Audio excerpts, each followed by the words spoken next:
I just realized you guys are both rocking the beards here. I feel left out. Maybe I should grow one. I don't think you could grow one, could you? I could. There's a couple hairs on there.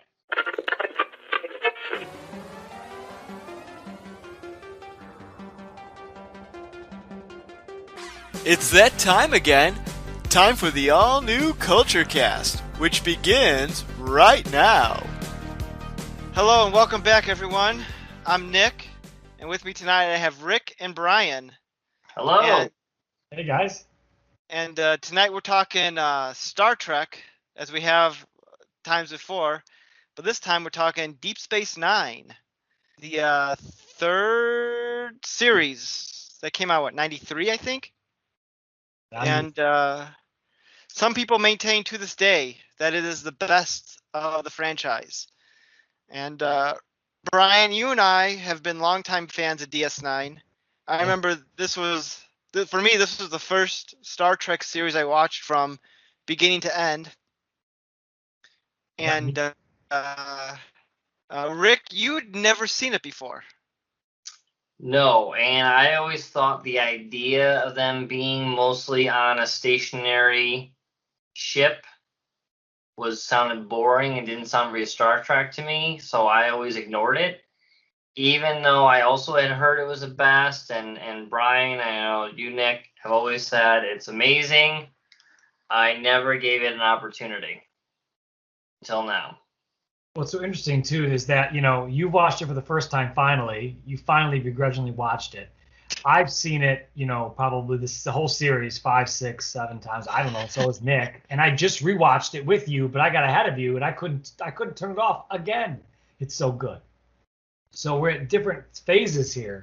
And Nick probably hasn't seen it in a little while. Is that right, Nick? I watched it, religiously when it was on, like in high school and everything. I've not sat down and done a whole series rewatch since then. Like, if it was on TV, I'd have it on, like, for background noise. Like, BBC America started showing marathons of it last year. Since I was home the entire time, I'd have it on background noise, when I was playing with my girls downstairs. But I've not done a whole series rewatch like the way you have, Brian. I'd like to. It's tough to find the time.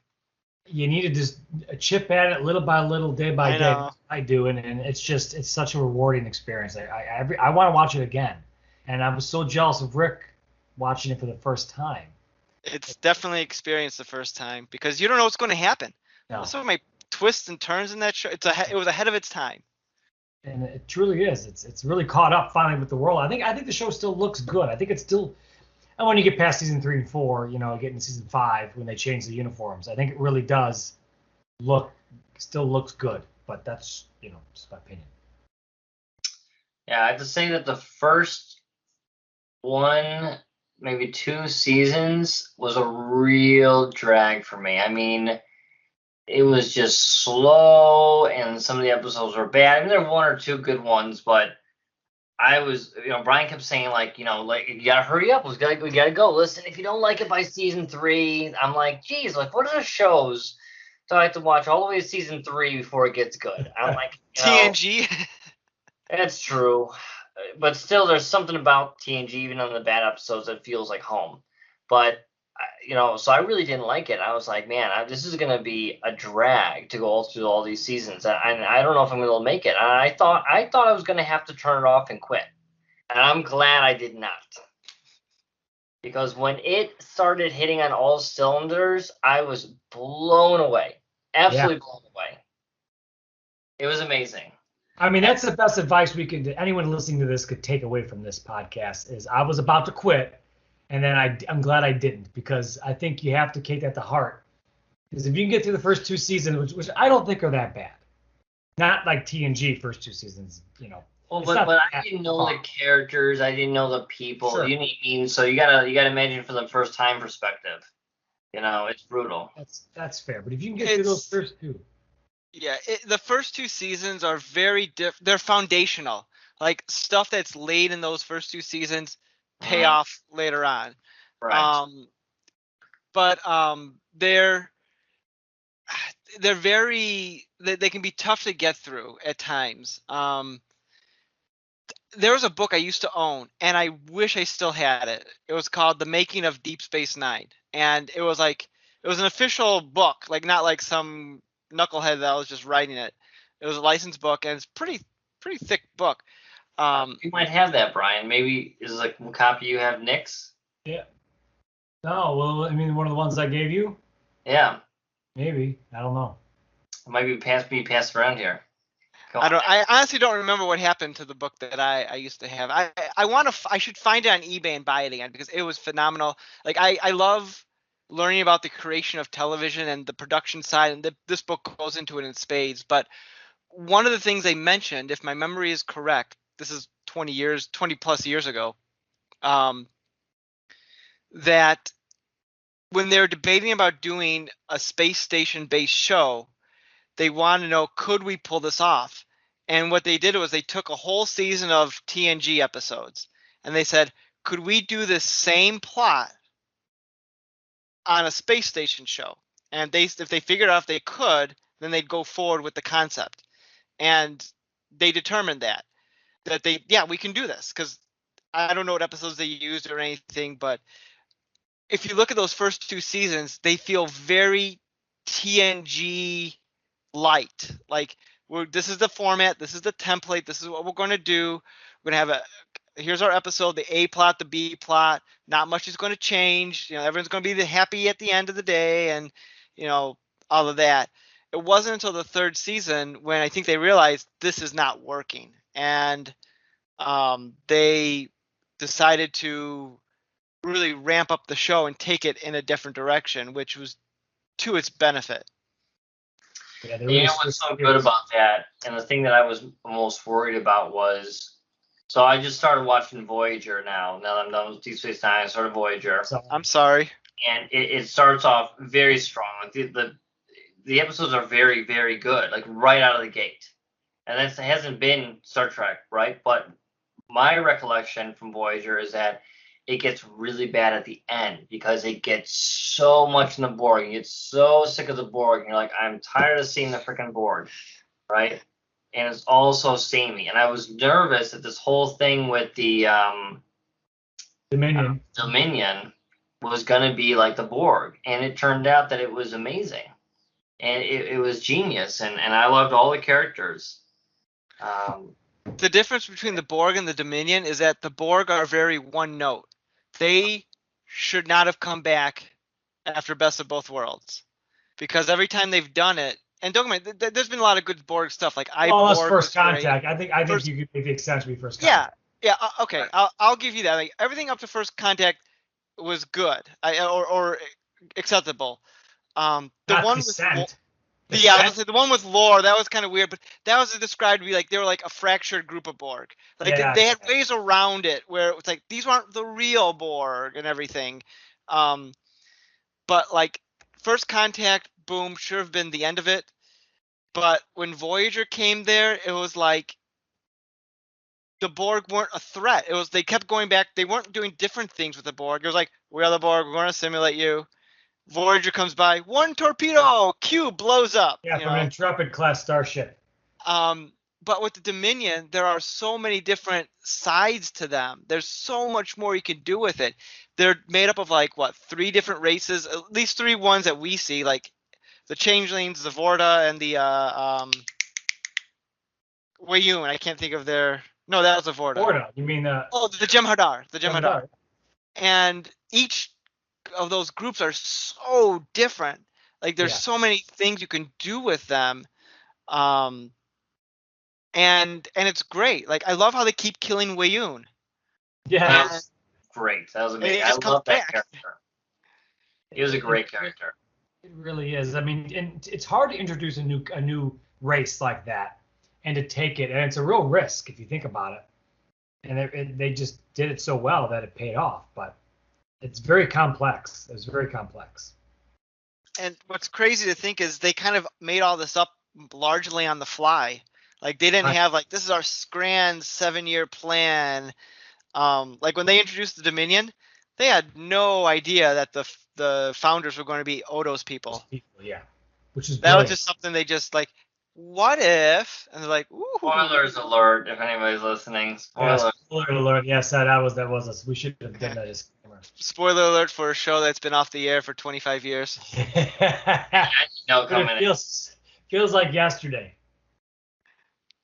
I have to say that the format of the show, how not every episode, but most episodes led into the next episode, right? It was like a very modern style of story making and filmmaking. And even though I was watching it all these years later, it felt like it could have been made today. You know, it felt fresh. It felt It was modern. ahead of its time. Back then they didn't do TV shows like that because you had to do one and done. People didn't buy DVDs. People didn't have season box sets or streaming or any of that. It would have been hard if you missed an episode. You might be a little bit screwed. You know, you're like, what the hell happened? You know, and then you miss a few, and you're like, I'm out. You know, I mean, it's not like with Netflix. I was doing like 3 episodes a day sometimes. I was like, oh my god, this is amazing. You know. So it really it's a lot better watch in the modern era for sure. And I think there was a lot of pushback back then. I mean, nobody wanted that show to be the way that it was. And I think it was just for them going rogue. Did you watch a documentary yet, Rick? No, not yet. Oh, It's good. why are you here? I mean, you should watch the net right now. I'll be right back, guys. See, you're lucky. You're so lucky because we watched the show so many times to wait all these years for a documentary like that to break it down with the characters. Yeah. Now it's already done. It's already at your fingertips. I went to the theater and saw it when it came out. The documentary. The documentary, yeah. Wait, hold on. I'm confused. What's a theater? Right, exactly. Right. I'd say that I loved all the characters. Like I did not think that I could love characters more than TNG, and TNG will always have a place in my heart. But the characters in Deep Space Nine are amazing. Quark is amazing. They all just seem so deep and fleshed out. And even at the end of the show, I was like, this show could just keep going on and on and on. There's so much more. It almost felt like the series ended right in the middle. And I was like, why are we ending it? We could just keep going. Yeah. There's no reason to stop. Yeah. That last episode, it's a real tearjerker. I don't want to get too ahead of ourselves in this conversation, but that last episode is good. Yeah, it is. The only thing that bugs me about the end of the series is that the initial premise of the series was that Sisko's goal was to bring Bajor into the Federation. That never happened. No, that's true. It almost did a couple times. Yes, that's true. And then Sisko's like, no, don't do it because he had that vision. The Vipers, which were really the Cardassians, right? Because the Cardassians were joining the Dominion at that point, and he signed a non-aggression pact with the Dominion. Yeah. So that's the other great thing about this show is that in TNG, besides the Klingons, all the other races were very two-dimensional. You barely saw them. It was always you were seeing them from a distance. But in this one, I felt like I knew like the Cardassians and the Romulans and a bunch of different races a lot deeper. The Quark what was the race? Ferengi. The Ferengis. I mean, so deep. I mean, the whole what was the King of the Ferengis? Rules of Acquisition? Yeah, those. What was the King of the Ferengis? What was his name? The Grand Nagus. Grand Nagus. Who played that character? I know the guy, but I don't remember the name. Wallace Shawn. His Or name was it Sean like Wallace? Princess Bride. Princess Bride. It was in Princess Bride, right? Yeah. Yes. Yeah, so good. He played that so well. Nobody else could have pulled that off. That was great. A lot of prosthetics too. That's a lot of makeup to wear getting on. I know. It was great. And when they brought Worf back, I was like, is this gonna work? Is this gonna be okay? And even O'Brien, I was like, is this gonna make sense? And they were very good central characters. They all fit right in. It didn't feel forced at all, Worf, I feel, was a way better character on Deep Space Nine than he was on TNG. Definitely. I mean, I like Worf on TNG, but he was just like a knucklehead. Like he got his butt whooped all the time. Like for a security chief, he was really bad at it. Yeah. And like I think they sometimes tried playing up for comedy, but you didn't get like a sense of who he was other than the whole his father being dishonored and then that story arc and all that kind of happened throughout the series, and then Alexander came and all that. But even that was such a background thing, whereas Worf here is just you get his personality is more rounded and fleshed out, and it's wonderful. Yeah, I was nervous about the relationship between him and Jadzia Dax. Dex, but it felt very natural. I was like, wow, this really works. Right. I mean, it's almost like they planned it, but they couldn't have planned it because they didn't know when they were setting up Jadzia Dax and Curzon Dax and the blood with the Klingons and all that. They didn't even know Worf was ever going to join the show because that was early on. That was like season 2 and 3. Yeah. It just worked out. It made sense that then she would then marry Worf because she was Klingon, heavy, essentially. And a lot of it also does like the chemistry between the characters, like how well they connect with one another. Like if Terry Farrell and Michael Dorn had like awful chemistry, they would not write as many scenes with them together, and maybe that plotline wouldn't have happened. But I think everyone just gelled so well in this cast that it just all seemed natural. Everything seemed natural. At first, I hated the Doctor, but then by the end, he was so endearing. Yeah, he grows on you. Mm-hmm. He really does. He changes a lot. He's probably changes almost the most. And his friendship with the Chiefs was awesome. And they'd always be playing darts and stuff, and they were like best friends, but they wouldn't admit it. Yeah. That's great. And they would always have their little holodeck adventures. Where they're always on like the losing side of whatever battle. You know what I really liked too was the hologram at the end. Vic Fontaine. Yeah. You know what this show did well is being able to introduce characters at the last second and making it feel like they've been there the entire time. Like you're like, how long was Dick Fontaine or the new Dax? And it's like, oh, 1 season. Barely 1 season they were in there.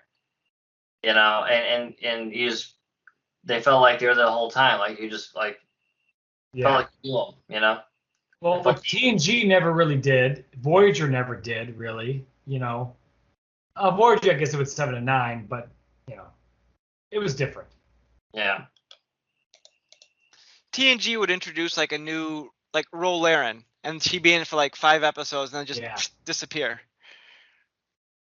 Right. Like when you or they kick people off the show like Wesley. All right, we'll see you, Wesley. Yeah. That's another thing. Like Jake on this show, like they wrote a real kid, not like an Uber kid the way Wesley was. Right. And like they brought him on the show on episodes when needed, and then when they didn't have a spot for him, he just wasn't in the episode, and that's fine. And like his character grew, and I'm so happy that he wasn't like, well, my dad's in Starfleet, so I have to be in Starfleet. Like, no, he didn't want anything to do with Starfleet. He's like, I don't want to do this. I want to be a writer. And like that was such a well done move that like a TNG show would have been, you're going to go into Starfleet now. Instead, they did that with Nog, which was another great talking about a character that grew from the first episode. Yeah.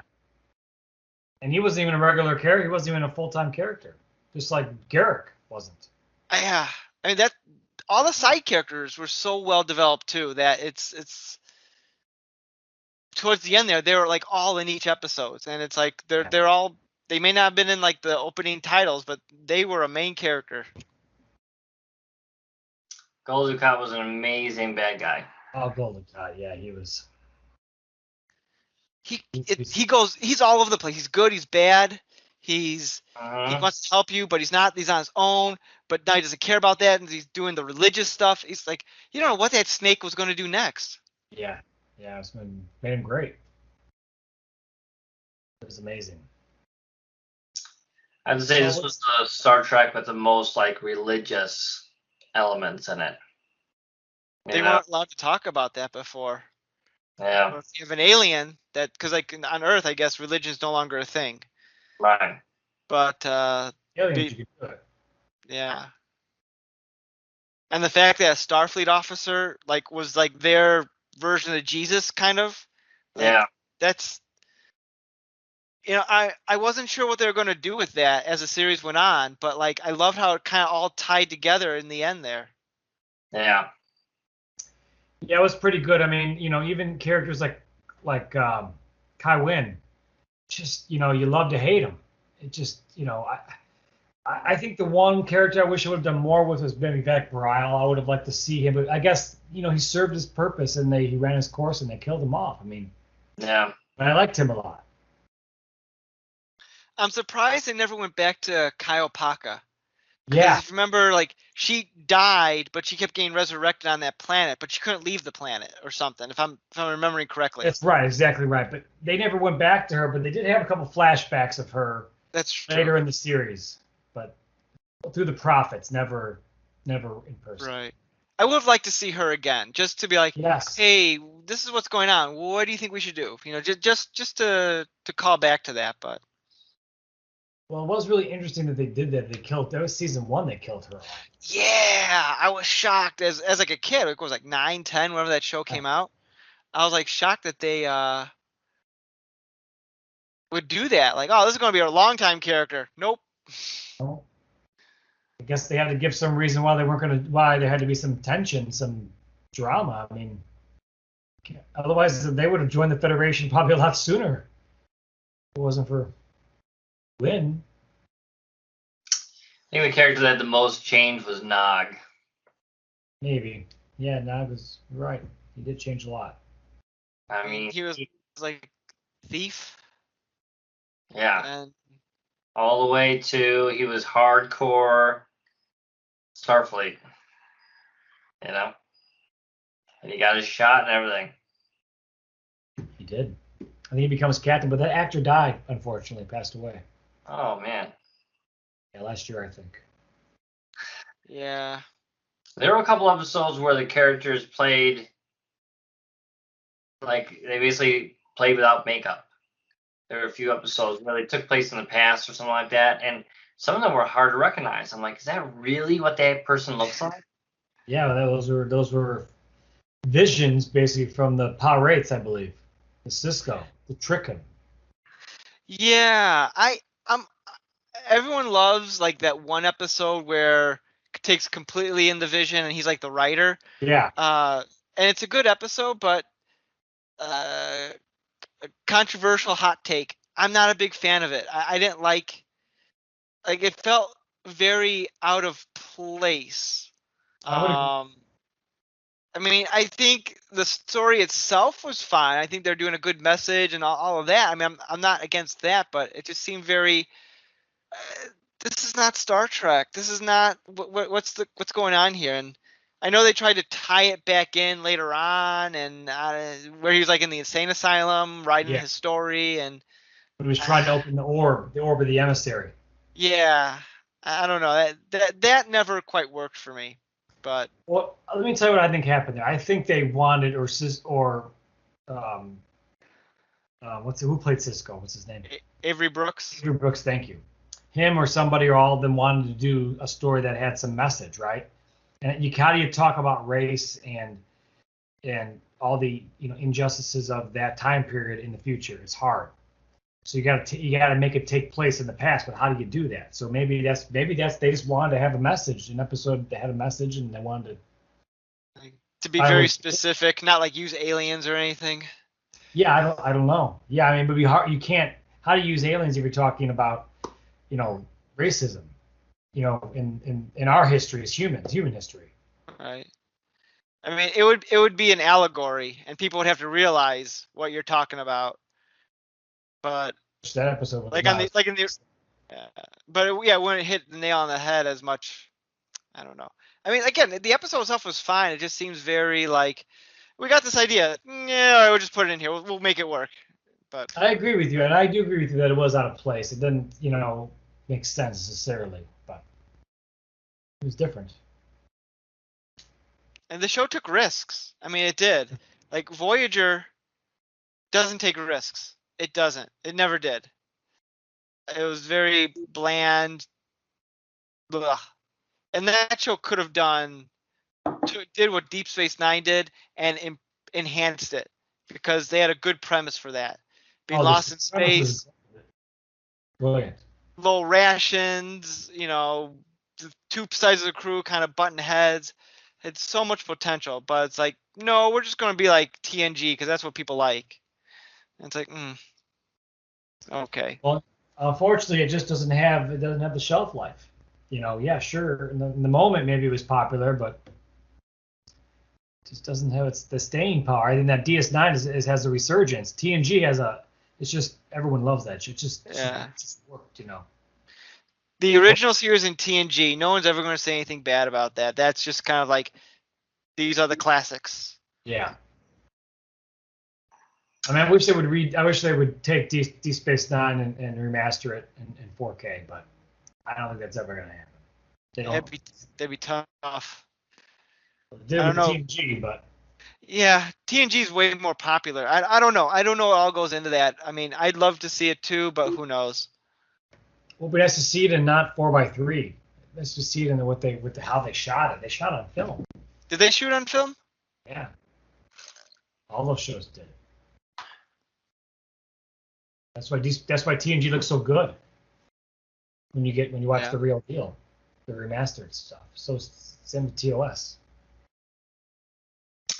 So, what did you guys think about the end and how Odo links with the changeling, the lady, and suddenly the lady's like, all right, we're just going to call off everything. You go heal, our race, and I'll call off this whole thing, and it's fine. I felt like it was a little sudden, I know they linked before multiple times. Yeah, but the difference is they're all dying. The difference is now that she always talked about what was the most. She would trade the entire Alpha Quadrant for the changelings. It's not about losing at that point. She needed someone to save the race. She realized that she needed to take this deal so that people wouldn't die. I think. I'm with you on that, Brian. I think it was twofold. One, it was like, listen, we got the cure. Stop this war, and we'll give it to you. And so there's that. And two, when they're linked, I think it was implied that Odo says, listen, I'll come back. And I think because she always wanted Odo to come back. She always wanted him to come back. And I think those two combined were like, all right, fine, deal. But to be fair, they were sending out changelings, into random locations who didn't even know what they were or that they were changelings and may never find their way back. So it's like the link is not ever complete. So why is Odo so important to come back? I think because they found him back. Like, oh, we found you again. Awesome. You should come back to us. And I was like, yeah, no, I'm not doing that. And so it became like almost an obsession. Like, I gotta get him back. I gotta get him back. Do whatever it takes. Gotta get him back. I don't know. Maybe.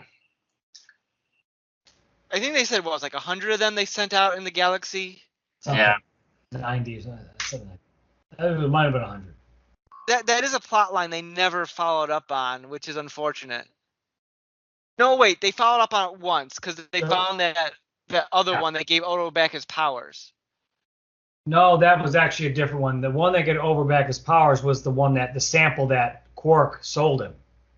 And as it was dying, he linked with Odo and kind of merged with Odo, and then he was a changeling again. The other guy was, remember O'Brien and him were on the shuttle coming back for some mission, and then some creature came on the ship and then came in. It was a changeling. I forget his name, but it was played by Joel Martok, I think. Same actor. So what's strange is it's only a few items removed, but the whole thing about the Federation creating basically genocide was technically what won, right? Because if they had not gotten that sickness, Odo wouldn't have been able to cure it, and they wouldn't have been able to stop the war. You know what I mean? And people say Picard is too So- depressing a show. Yeah. Was it justified? You know what I mean? It's probably just more dumb luck than anything else. Well, I mean, yeah, I mean, either way, they would have died off, and it would have ended the war, or Odo was, came back, cured them, and I mean, basically, I'm just saying that them creating genocide and creating that disease, either way was going to win. Was it justified? You know, did the ends justify the means? That's a great mystery of the Section show. 31 for that one. That's a hard one, huh? That's what makes Deep Space Nine so great. Like that one episode where Cisco allows the Romulans to think that their ambassador got all blown up based on stuff that Garrick may or may not have done. Right. And Cisco's like, all right, I'll look the other way. Like it's. I mean, is it supposed to mirror like World War II a little bit, like us dropping the atomic bomb and killing so many people and innocent people, and we did it twice, and and we basically unleashed the world to nuclear, which could have gone bad. Luckily, it didn't, but I wanted the show trying to mirror that a little bit. Maybe war in general, because anytime you're in war, you do a lot of crappy things. Yeah. So I just looked this up, not to change the subject back to this. So his name is Laz, and yes, he was played by the same actor that played Martok. And that's the change in that they found just out in the galaxy that found them. But he's probably dead because he linked with Odo, and he probably got infected, and he never got cured. So. What season was that? Let me see here.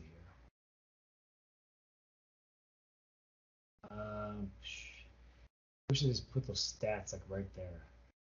It was after he got after Odo got his abilities back. So that's after the episode called The Begotten, which is where he got his abilities back. Doesn't say. I'm sure it's in here somewhere, but it's like 10 pages about one episode. It's definitely 6 or 7, probably 6. Because I guess it just depends. When I don't remember that specifically. Like it sounds familiar, but depending on when it all happened, because I have a theory timeline of when all this went down. I think Odo got infected by the disease in season 4 when they went to Starfleet Command. That's the running theory in the show too, I think. Okay, was it? I don't remember how they talk about it, but Yeah. because Odo links with the changelings at the end of that season when he loses his powers. So theoretically, when Odo got his powers back, he didn't have the disease in him. Like he had it, gave it away, got cured because he became a solid. And then when he linked with this female changeling, got it again. During when they were occupying the station or something. That's my theory. That's a great theory, but that doesn't line up with what they say happened in the show because Okay. he got the reason in the show they said they weren't meaning him to get sick, right? However they gave it to him, they didn't want him to get sick. But if he re-got it from them, he would have gotten sick. True. Maybe Right. because maybe the way they. Okay, I'm going to go further with this theory then, because that's a good point. Because Odo was an accident. He didn't mean they didn't. I remember that. Maybe when they originally gave it to Odo, it was safe.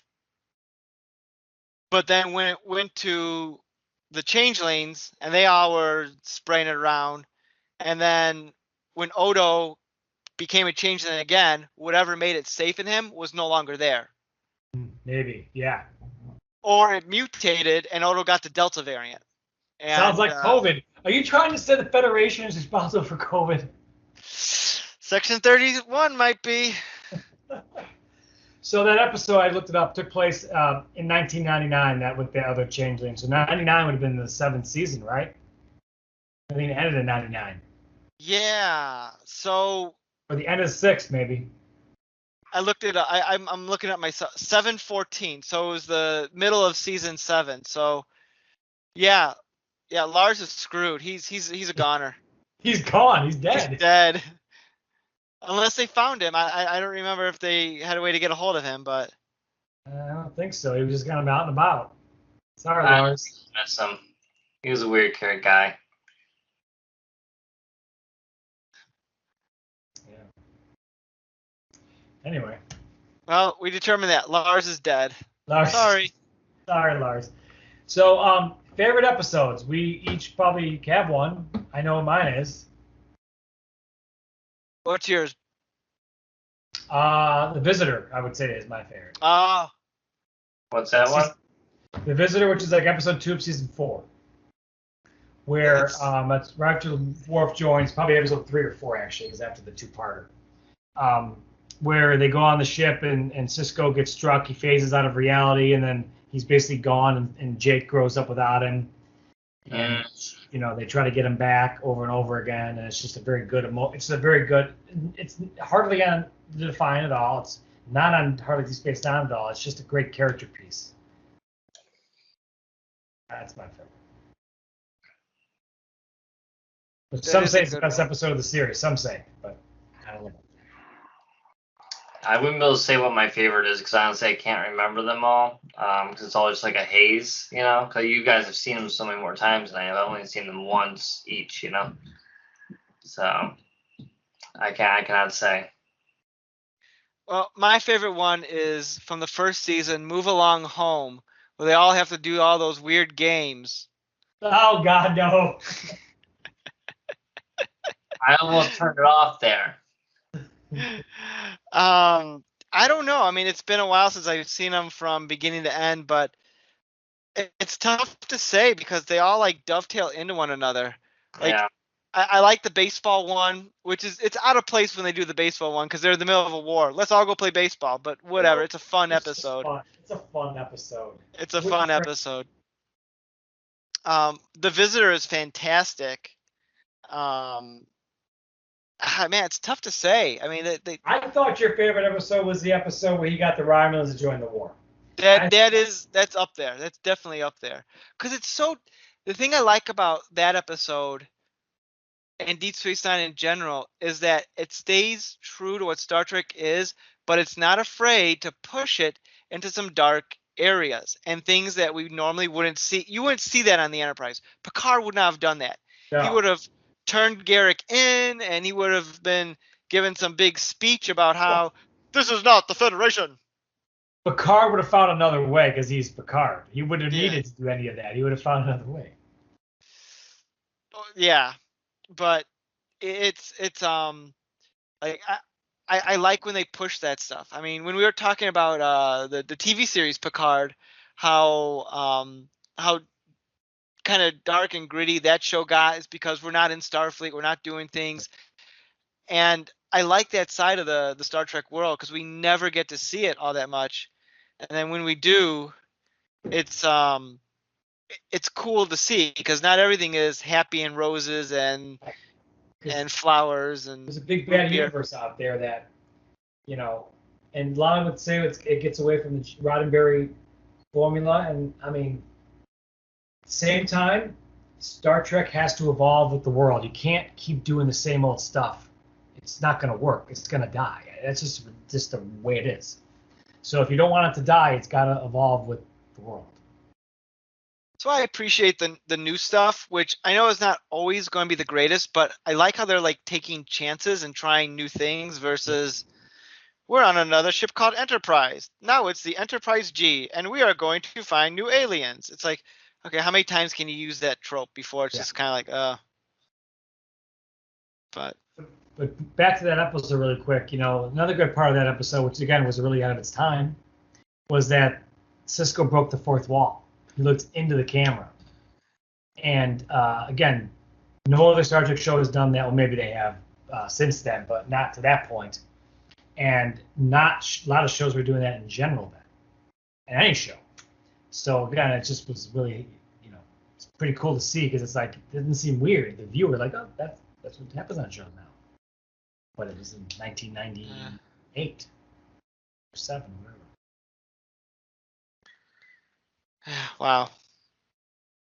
So what I want to know, and again, I feel like the show could have kept going after the war. Like, what's going to happen to the Jem'Hadar and the Vorta, right? Like, are they, We don't know. are they going to join forces with somebody else? Are they going to continue to protect the changelings? What, Well, the changelings were like gods to them, so I think whatever they would do, they'd follow through. And anything that anyone who goes off the beaten track saying, I don't think we should do this with the changelings, they would be quickly silenced. I mean, the Dominion's probably just going to go back to the Alpha, the Delta, Gamma quadrant, one of those quadrants, Gamma. and do their thing there. Even though they do a lot of awful stuff there, like they subjugate their own world still. It's not like the Federation freed the Dominion worlds. The Jem'Hadar are on drugs to like stay. Yeah, the so white. Yeah. And the Vorta, I mean, if it wasn't for the founders, the Vorta would be all dead. Yeah. Because their existence is based on cloning. Right. So that's a whole other show. After the war, that's a whole other show on what the Dominion could do. And I mean, the Cardassians, what happens to Garrick? I mean, there's so many things. It's. Garrick did not get the resolution the way the other characters did.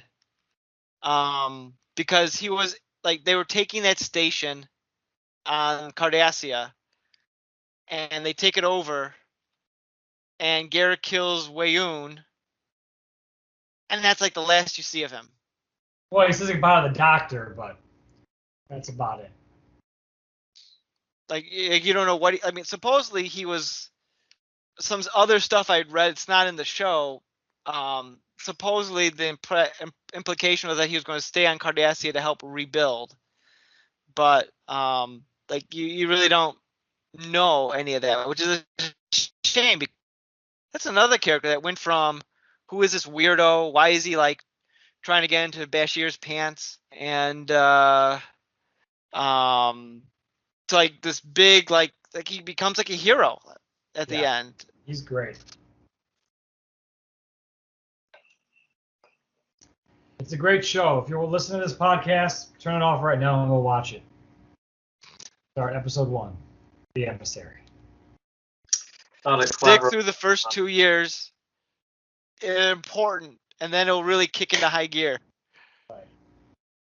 The cleverest episode I thought was when they go back in time and go to the original Enterprise. Tribbles or Tribulations? Yeah. Very well shot, very well thought out. It worked. I was like, how is this going to work? What's going to happen here? Well, that was the big rage back then, that technology they did with Forrest Gump. I think that was the big rage, in the mid-90s. Yeah.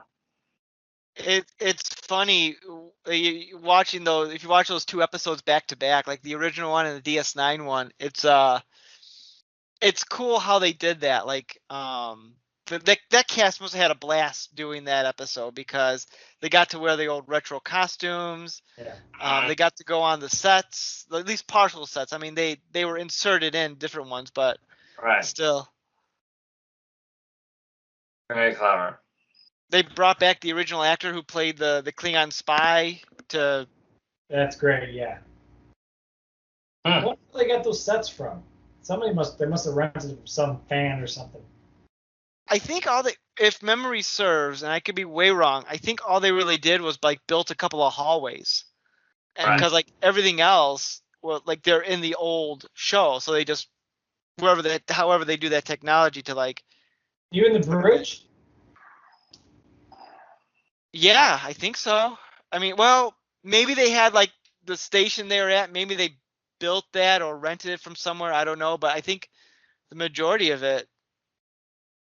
I wonder how they did it for Enterprise for the Mirror Universe episodes that they built. I mean, I don't think they may have gotten it from a fan. Who knows? That's possible. Because I think I someone built it. I'm sure. I I remember the message boards at the time because Star Trek fans are the absolute worst.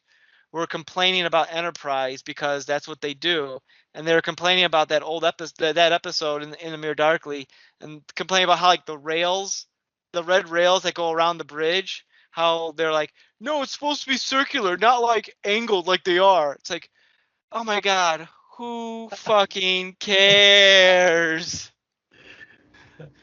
Don't they even watch the show they're supposed to be producing? Oh my god. They need to fire these people and get someone new. Details. I mean, that's funny. I mean, there's only so much you can do when you're doing a show like that. It's amazing they did what they did do. Yeah. That show, again, I don't want to get off topic, but I missed that show too. That was a good show. Enterprise, like DS9, really got its butt into gear in seasons 3 and 4. And I can only expect great things out of it if it continued on to a full 7-season run. It might have been amazing. It very well might have been just amazing. They found their niche in season 4 with Enterprise, where they're doing like these 3-4 episode arcs, and like that was great. That was perfect for what that show needed. Like you didn't have filler, you didn't have stuff that like like the random episode, like the random, our computer's acting crazy this week, we gotta fix it. You weren't bogged down with crap like that like you would have been on Voyager. But well, it's curious to see, what that show would have done better if it wouldn't have been such a long episode season, like the standard 20 plus episode. It would have been like a 13 or 16 episode season. True. The world will never know. No. Rick, have you watched Enterprise, or were you Yeah, I've seen the whole thing. It's been a while though. I like it. It was good. Nick, I think you should watch Deep Space Nine again, just to refresh your memory. I'd love to. Like on my list, it was supposed to be a New Year's resolution. I was going to rewatch the original series from beginning to end. I have not started that, other than the few episodes that have appeared on MeTV on Saturday nights when I just happen to have it on after Svengoolie. But yeah, that's on my list to binge through next. I've never seen all the original series. Me either. It's hard to watch a little bit. Ugh, I thought you were true fans. I guess not.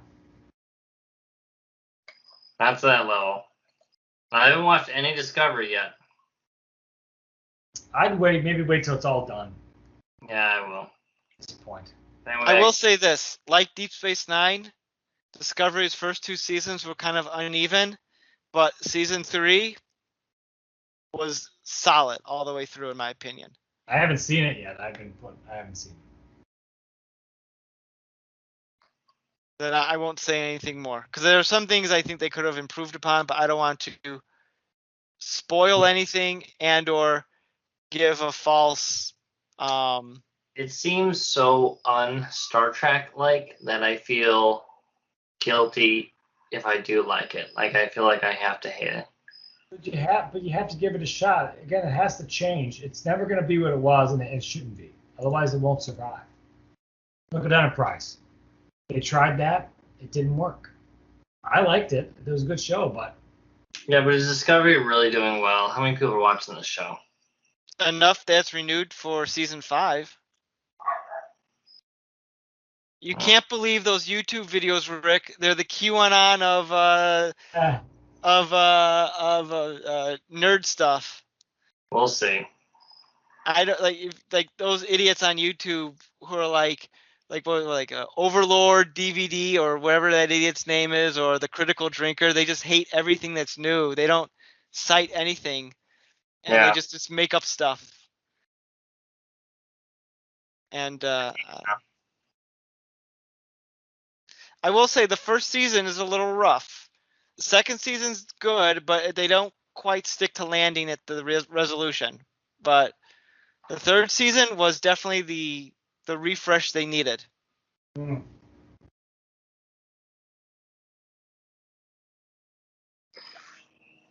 Picard, as we all know, has been great from day one. I know you Yeah. two are huge fans of Picard, and you're hoping that goes on for many more years. Can't wait for the next It's season. not for many years so it can fucking save itself. Supposedly they have up until it was renewed up to season 3. Like they're going to do season 2 and 3 back to back. But we'll see. Well, if Q can't save him and Whoopi Goldberg can't save him, nothing can. I don't know. I don't want to think about that show right now. Go to See, bed. this is how people were with Deep Space Nine when it first came out. That's not real Star Trek. It's too dark. Star Trek's supposed to be positive. It's not about war. Well, good is good and bad is bad. I mean, I'll tell you. I do like the uplifting TNG though. It makes me feel better about what the world could be though, you know. So there's something about it. TNG will never be replaced. I'm honestly shocked they haven't tried to reboot it a la the J.J. Abrams type movies. But I think they could. I think it would work. I think if they can't make another one with Chris Pine and all that, why not? Why not do a Kelvin Universe TNG movie? Yeah. The Rock is Captain Picard. Oh, God. I would see that for the comedy potential. But I mean, I could almost see them like doing a reimagining of Star Trek to its core. You know what I mean? Like as far as the technology is concerned, because the technology is so far behind. You know, like there's like one data. They're like, oh my god, a robot that can think. We can never. Impossible. We have warp drive. We can never make this. You know. Or they have really good ideas, but they're always like they don't take them as far as maybe that future would have them. Like they have like one holodeck robot or I mean, holodeck doctor, and it's like why not two? Why didn't he make him? He was complaining about he had no nurse. Why not make a nurse? You know, why can't you have two holodeck robot doctors? Why not an entire ship of holograms? You know. That would be cool. They're gonna bring some Voyager characters into Picard. Is that what I heard? Oh, that'd be cool. I know. Well, outside of 7 and 9, I heard they've been the last couple seasons, like in season 1, then again in season 2, they wanted to get Tom Paris to come back for some reason. Either as like one as an actor to have his character be there, and two as a director because he's like a TV director now and producer and all that. That's his main gig. But scheduling's not working out because of all of his other. What is he doing? He's I was just looking this up. He's like a producer on a lot of like semi-popular shows. What's it? Robert Duncan McNeil. Okay, there you go. Let me look him up really quickly. Wikipedia. What do you got? Tell me, Wikipedia. What's going on here? He was involved with the TV show Chuck, Resident Alien, The Gifted. He's currently working on Disney's Turner and Hooch, so he's getting that Disney money right now. Love that Disney money. Let's see. So he's, I don't know. I mean, he's I guess been busy enough. I guess. He directed a couple episodes of The Orville. Oh, good for him. So, you know, hey. Good for him. Who knows how they're scheduling all this anyway? Yeah. When it comes to all that, but anyway. So Deep Space Nine, that's what we're talking about, right? Yeah, I think we've hit most of the high points. Yeah. Good show. Great show. There you watch it. Is thumbs up. 2 thumbs up. 3 thumb. No, you can't do that. I can't wait for Deep Space 10. Yeah, I'm surprised that they no leave it as is. Leave it as is. They would do like a revival on CBS All Access, but Well, they're talking about that Cisco, or is that clickbait or is that real, that Cisco show? I think it's clickbait. You're never going to see Avery Brooks ever again involved in a Star I Trek. don't think so either. I think he's too crazy right now. He didn't even want to do the documentary. Think he's going to Is that want to? right? Yeah, he wasn't in there. I guess that's true. He wasn't really. But what's weird about it is Ira Stephen Bear, the guy who did the documentary, was the producer. Like he talked to him about it, and he like gave him the idea of like, if you're going to do a documentary, do it like this. And so clearly he had some influence on it, but he didn't want to be interviewed or anything with it. Remember, Brian, when we went to go to the Star Trek convention and we went to go see Cisco, and we know what the hell he was talking about on stage? Yeah, just like when he was sitting with William Shatner in that show. Yeah. Piano. Like, what the fuck is he talking about? He's talking more like Benny than he was Cisco. The guy's out of his mind. Like he's on. Either he's too intelligent for us mere mortals, or he's just out of his mind. You're with the prophets for that many years, you can't come back unchanged. That's true. Yeah, you know what? That's what they should do. They should just follow him around as himself, just talking regularly, and then they'll just like insert the other characters, thinking, "Oh, the prophets really messed him up," and just make the show all about that. No one would know the difference.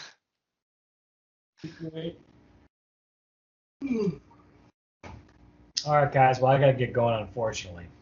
Hate to wrap this up, but I think we exhausted our topic here. So, no, thanks for coming on, guys, for talking about Star Trek Deep Space Nine, one of the greatest Star Trek series ever made.